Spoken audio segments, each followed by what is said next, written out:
kwa sababu eti hunywi unauza.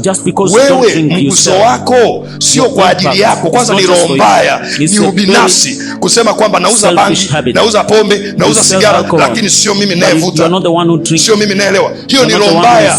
Na sisi kama watoto wa Mungu hatutaki kuwa wabinafsi. Sisi ni wajumbe. Sasa jiulize, hao nao wauzia huo uinjilisti wa kuchakaza maisha ya watu umepewa na nani? Kwa sababu unapouza hizo pombe kuna mtu anakunywa ambaye ulipaswa uwe mjumbe mwema kwake. Biblia inasema ninyi ni nuru ya ulimwengu. Unaangazaje nuru kwa kuwa na baa? Unaangazaje nuru kwa kuwa na kijiwe cha bangi? Unaangazaje nuru kwa kuuza pombe? Nimeokoka lakini nafikiria njia ya boksi. Unajua sisi walokole tusipokuwa vizuri tutakuwa maskini, tutakao tujiongeze. Ni uongo. Ni uongo. Nenda kawaangalie Waislamu safi. Hawauzi hata viberiti vya gesi.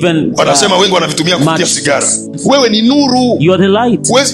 Kwa hiyo niende nikatengeneze dangulo la makahaba. Nikasema mimi sijiuzi. Kwa hiyo natengeneza hela. Hapana. Wewe ni nuru. Mema peke yake ndio yanapaswa yatoke kwako. Na wewe unaathiri familia, jamii na ulimwengu. Kwa hiyo unachokifanya ni kweli wewe ni mzima, watoto wako hawalewi, lakini unakuwa sababu ya watoto wenzako kulewa. Unakuwa sababu ya watoto wenzako kuingia